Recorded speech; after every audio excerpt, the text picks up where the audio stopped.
Bismillahirrahmanirrahim. Assalamualaikum warahmatullahi ta'ala wabarakatuh. Allahu Akbar, Allahu Akbar, Allahu Akbar, walillahil hamd. Sama-sama kita panjatkan kesyukuran kehadirat Allah Subhanahu wa ta'ala kerana kita diberikan peluang untuk menyempurnakan ibadah puasa untuk tahun ini.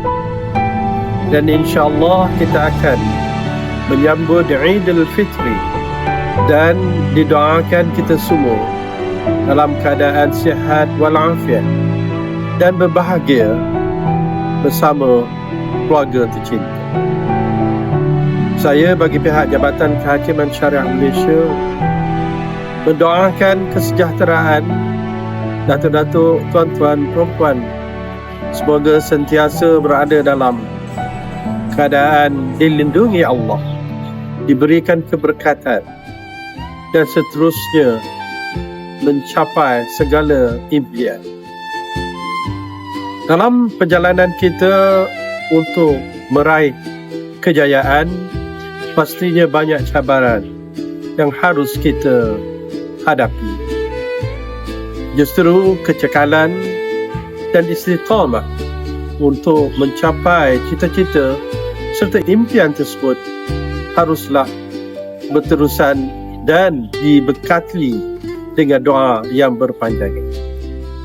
Dan akhir kata, semoga kita terus dapat berkhidmat untuk negara kita, untuk jabatan kita, untuk nusa bangsa kita, dan menegakkan agama Islam sebagai agama yang unggul dilihat berperanan untuk mempertingkatkan dan mendaya saing khususnya dalam perundangan dan kehakiman syariah di negara ini.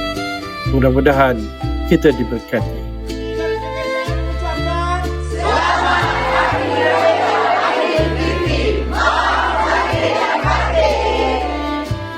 Wabillahi taufiq wal hidayah. Assalamualaikum warahmatullahi ta'ala wabarakatuh.